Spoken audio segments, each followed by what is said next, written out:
Hi everyone, welcome to my channel and welcome back. I'm Jeannie, and with this heat wave we have going on, I thought it'd be really fun to do like a neon tropical flower type set just to pretend I'm at the beach or somewhere tropical because this heat has been intense. And to help me create these fun neon tropical flowers, I'm going to be using the Bevla Mulgum Series 2 set.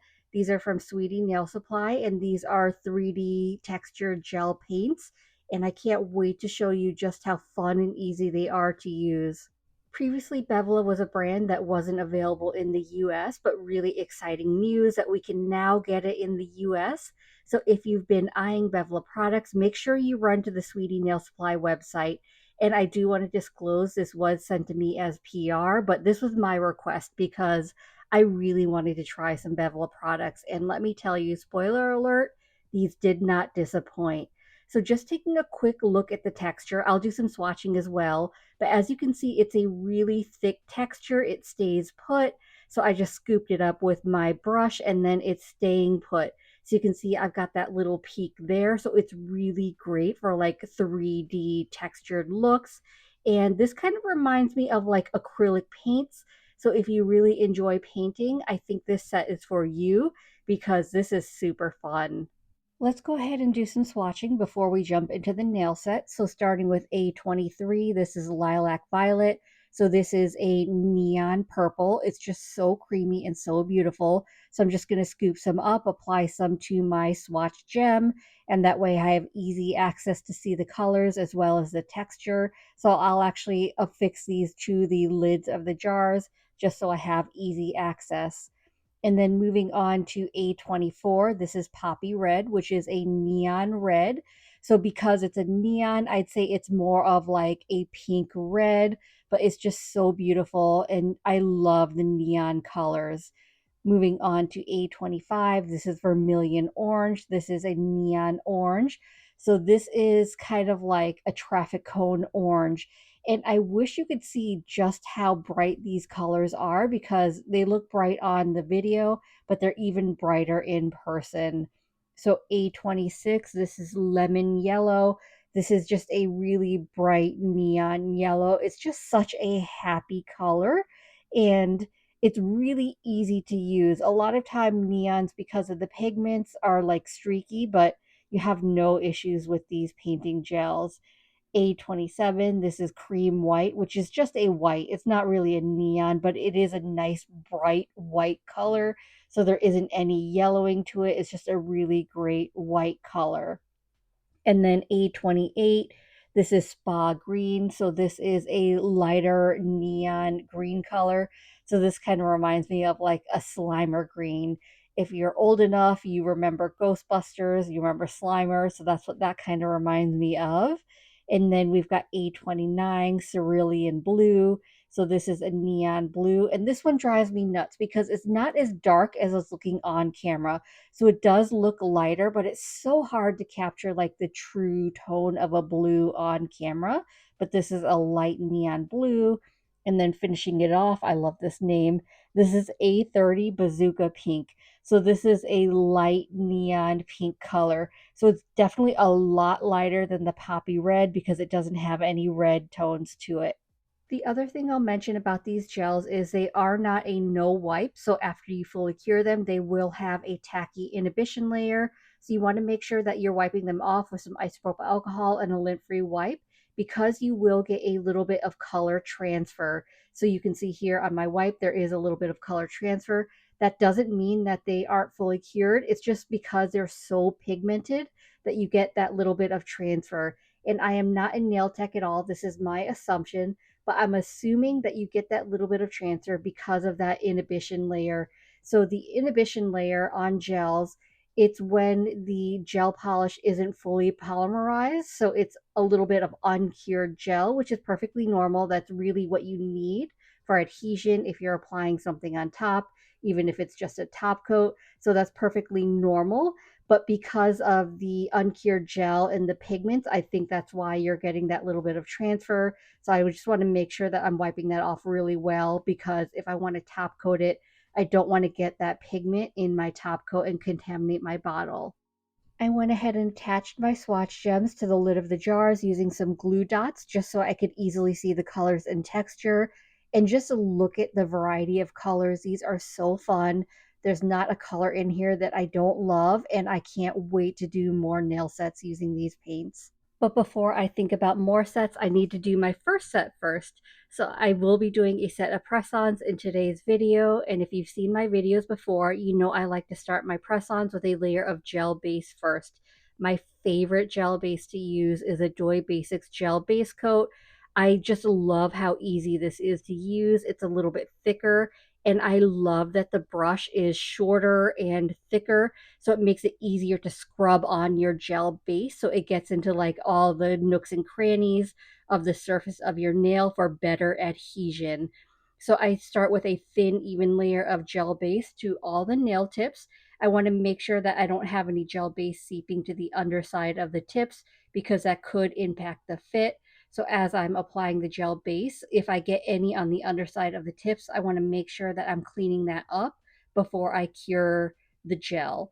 Now, I like to start with a layer of gel base because not only does it help with the adhesion of the gel polish, it helps the gel polish apply more smoother and more even. So that's why I like to do it, but that's personal preference. So if you don't want to start with gel base, you want to make sure that you're at least buffing off the shine on the surface of your tips so that your gel polish is going to adhere properly to the tips. And because it is a thicker gel, after I'm done applying it, I'm going to cure it in my lamp for a full 60 seconds. And then after it's fully cured, I'm going to go in with my base color. Now, this is my favorite base color to use. This is the Doi Nudie Pink. This Nudie Pink and the Nudie Blush Pink are probably my two favorites that I use the most just because they're like the perfect base color. And this Nudie Pink, especially once it's matte, I just love it so much. This is a syrup gel, so it is thinner and sheerer, but that's my preference for a base. And I love that it's buildable. So I'm going to end up doing two total layers of it. So that's going to give me a little bit more coverage, but it's not going to be opaque, which is what I prefer. I like it a little bit sheer, but I don't want it so sheer that you could see the sticky tabs that I use to adhere the full coverage tips to my nails. So I really like using this color, and I find that like sometimes when you have like the sheer or colors, they can be a little bit more streaky. But with these nudie gels, I never have any streakiness. They're just so easy to use and they level so quickly and so beautifully that they never give me any issues. And that's why they're my go-to for base colors. And I recognize that not everyone's skin tone is the same as mine. So just because I really love nudie pink and nudie blush pink doesn't mean that it's going to work for you. So definitely make sure that you check out the other colors in this nudie line because they have such a wide variety that I'd be really surprised if you didn't find a good nudie color that worked for your skin tone as a base if you're looking for a sheer base. And if you do any shopping, I do have an affiliate code with Sweetie Nail Supply. So you can use code Genie10 to save 10% off your orders and support me. And once I'm happy with layer one, I'm going to go ahead and cure it for a full 60 seconds. And now I'm going to go in with layer two just to build up the coverage a little bit more.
Now that I'm happy with my base, I'm going to get into the fun nail art. So for the nail art, I'm just going to use all different sizes of dotting tools as well as a liner brush. You don't need anything fancy to do this. For my thumb, I want a larger flower on the center of my nail, so I'm using the largest dotting tool that I have, and I'm just drawing 5 dots in a circle at the center of my nail. So that's really going to be like the outline for my flower, and I find it easier to make it more even to start with those 5 dots. Once I have my dots, I'm going to take my liner brush, and from the center of one of the dots, I'm going to taper towards the center of that circle that I created. So that's going to form the petal. So I want to make sure that it's tapering so that they all come to a point in the middle. And as you can see, because these are nice, thick 3D textured gels, they're not going to move on me. They're going to stay right where I put them. And then once I have all those 5 petals that meet in the middle around the outside, instead of having it rounded, I'm going to take some more of that gel and I'm going to draw like a little point. And I feel like having that pointed outside of the petals kind of gives it that tropical flower look. It could just be in my head, but I feel like that makes it look more tropical rather than keeping the outsides rounded. And then on the inside of the petals, I will do a little bit of shading after I'm done with all the flowers. So to help with that shading, to give it a little more textured look, I'm just kind of going in and drawing like little lines on the center where there's going to be some shading. So once I'm happy with that, I'm going to flash cure it to freeze it in place. So just a quick 10 to 15 seconds in my lamp to make sure that it's frozen and that I don't accidentally bump it when I'm working with the other colors. So I'm going to use like multiple colors on each nail, and I'm going to end up using for all the nails all 8 colors because really I couldn't help myself. These were just so pretty. I couldn't choose just like one color to use. So I thought it'd be really fun to just have a really colorful set. At the cuticle area, I'm using cerulean blue and I'm drawing like some tropical leaves using the blue. It's going to be a very similar process to how I drew the flower, with the main difference being it's not going to be a full circle. And then where for the flower, I would typically taper that circle towards the center of the circle. For this one, instead of tapering, I'm just going to draw a line towards that cuticle area to be like the stem of the leaf. I went ahead and flash cured that to freeze that in place. And I'm not really following any design or pattern. I'm kind of doing one at a time, picking out different colors. And then as I finish that one, I kind of take a look at the nail and figure out what color I think would look best, whether it's a full flower, half flower, some leaves. So I'm just kind of doing it one element at a time to decide what I want to do next. So at the free edge area, I'm doing a half flower using vermilion orange. So I've just got the 3 dots and I'm going to draw the tapering towards the center of the circle, which is the free edge.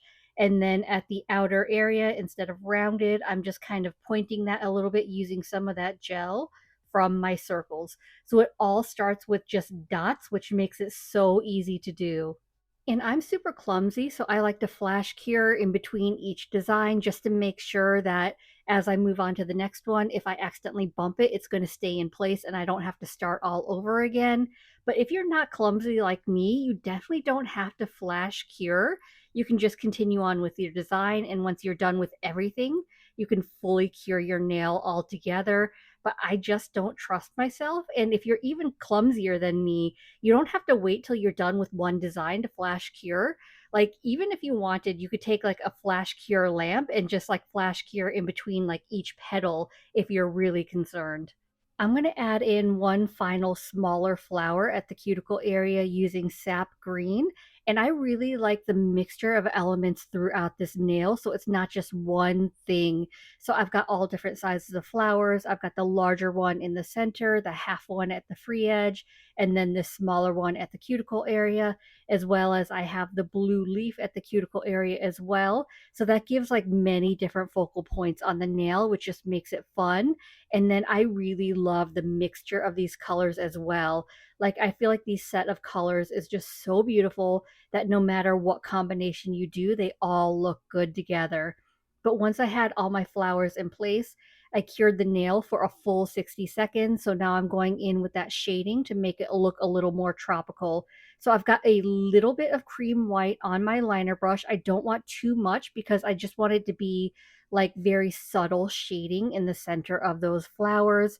So where I've got like those lines that I drew in to make that texture in the middle of the flowers, that's where I'm kind of fading in that white to fill in that space. But I want to make sure that it's very light and that it's not too stark because I just want it to be very subtle. So just like very subtle shading. So I'm going in the center of the nail. I'm making sure that it's not, I don't want it to go all the way to the tip of the flower. So I'm just going like a little bit close to it, just making sure like it's more concentrated at the center and then a little less around the ends of the flowers. And then I decided I had felt like there was like a little bit too much negative space. So I'm going to fill that in with a little bit of polka dots. I don't want to overwhelm the nail with polka dots and overwhelm the flowers and make it too busy, but I'm going in with the colors that I use for the flowers throughout the nail. And I'm just randomly placing some polka dots using those colors around the nail just to kind of tie everything together with all the colors. I'm a big fan of polka dots, so any chance I get, I love using polka dots just because they're so easy to do, but they look so good. Like I feel like they look good with any design.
I'm going to show you my ring finger as well, but I'm going to walk you through it because I'm going to attempt to draw a hibiscus flower, which will only be my second time. But I have to say, it is so much easier to do the hibiscus flower using these texture gels rather than some gel liners because they're so much thicker. The best part about this is I'm starting with the same base I've used for all the flowers I've done. So if you can do that, you can do this. So I've got 5 dots that I'm making in a circle. I just want to make sure that they're far enough apart where I have room on either side of the dots. And then I'm taking a smaller dotting tool because I want smaller dots. And on either side of the larger dots, I'm drawing a smaller dot on each side, but I'm drawing it at the end towards the center. So I don't want them centered with the large dot. I'm going to draw them at the end. So I'm going around on each dot. And that's why I said you have to have plenty of room. You're just drawing the small dots on each side of it.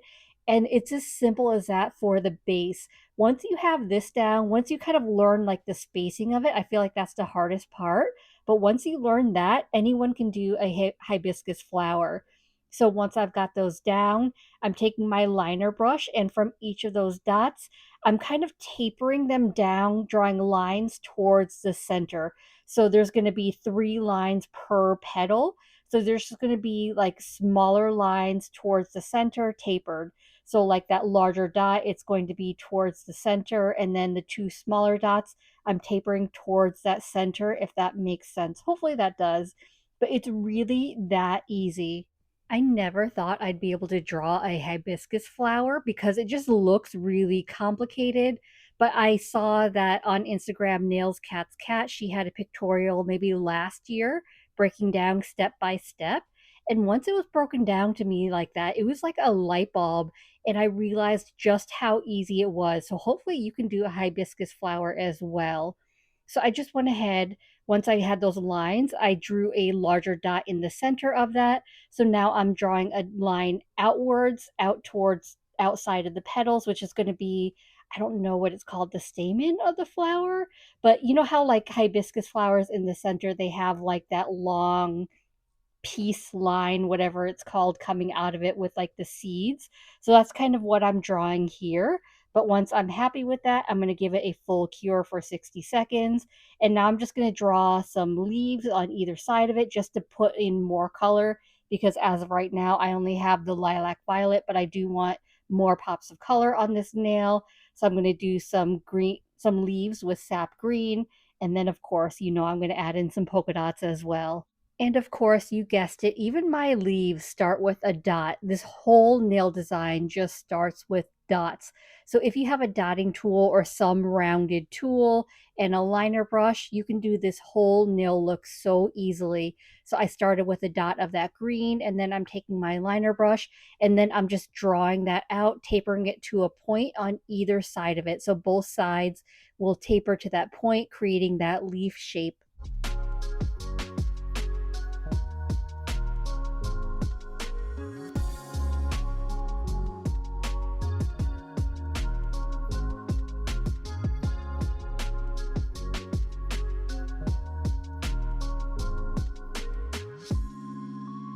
So here's how the full set is looking, and now I had to decide what top coat I wanted to use. So typically I'm a glossy girl, but I kind of felt like this might look better matte, but I wasn't sure. So I decided to go ahead and just test it on my thumb first and then decide. So I'm using my Divox Zero Matte Top Coat. This has been my favorite matte top coat to use lately just because it is super matte and it's really easy to use. Matte top coats can be really finicky and they can look streaky because they'll show off any imperfection, but I've never had any issues with this Divox Zero Matte just because it self levels so quickly and it dries down so matte. So here's how it looks after it was cured, and I was sold. I decided the whole set needed to be matte. So I went ahead and applied the press-ons off camera, and as always, I'm going to finish off my mani by rehydrating my cuticles with my Scales of a Mermaid cuticle oil. This is in the newest release scent, Etoile Go. I love this set. It gives me like spa vibes because it's very like cucumbery and melony, and it's very subtle and just relaxing. And of course, I do have an affiliate code with Scales of a Mermaid. You can always use code Genie10 to save 10% off your orders and support me. So once I finished applying the cuticle oil, I'm just going to wipe off the excess oil on my nails to make them matte again using some isopropyl alcohol and a lint-free wipe. And that pretty much wraps up today's set. You'll have to let me know, is it better matte or should I have made them glossy? I actually really love them matte, but I'm curious on your thoughts. So if you're still here, drop me a hibiscus emoji down below in the comments so I know you stuck around. So I hope this video was helpful and I hope you enjoyed it. And if you did, I'd appreciate it if you gave this video a thumbs up. It lets me know to continue creating content like this. And it also helps YouTube recommend me to others, which helps grow my channel. If you haven't already, please consider subscribing. I upload content every Monday and Thursday at 9:30 a.m. Eastern Standard Time. As always, I appreciate you being here. Thank you so much for watching, and I will see you in the next one. Bye.